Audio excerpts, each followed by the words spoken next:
Collègue. La parole est à présent à notre collègue, Madame la sénatrice Christine Herzog. La présidente. Monsieur le ministre Braun, la situation déficitaire d'offres de soins et de formation de nouveaux médecins dans le département de la Moselle est alarmante. La désertification médicale est omniprésente. Pourtant, le département compte plus d'1 million d'habitants, soit presque 50% de la Lorraine, mais ne possède pas de centre hospitalier universitaire, un CHU. Les Mosellans doivent se rendre à Nancy via l'autoroute A31 saturée en Meurthe-et-Moselle, département voisin de 731 habitants seulement.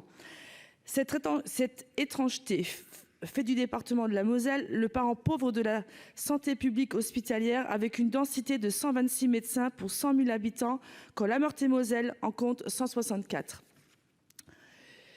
Qui plus est, l'Agence régionale de santé, l'ARS de Grand Est, basée à Nancy, a procédé à la suppression de 598 emplois et de la fermeture de 174 lits en 2020 pendant la pandémie. Est-ce opportun? L'Allemagne nous a alors reproché le manque de lits pour les travailleurs frontaliers, alors que sévissait le variant sud-africain très agressif.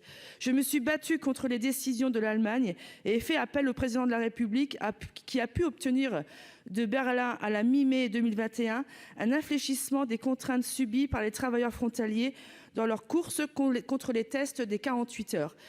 Au-delà de cet épisode très douloureux et aux égards de nombreux patients décédés, la désertification de la médecine rurale en Moselle m'amène à vous demander de créer urgemment un centre hospitalier universitaire pour pallier à notre retard. Si je salue la volonté du gouvernement d'affecter les internes en 4e année dans les zones sous-dotées en pratique ambulatoire, encore faut-il en avoir un. Les étudiants ne viendront pas de Nancy. Il est évident qu'un CHU Metz-Thionville permettra la dotation d'internes de 4e année en stage de pratique ambulatoire sur tout département au bénéfice de nos patients. Ce CHU est demandé par la population, les soignants, les dirigeants, les élus et les patients. Il est urgent, monsieur le ministre, que vous nous fassiez part de votre décision. Merci.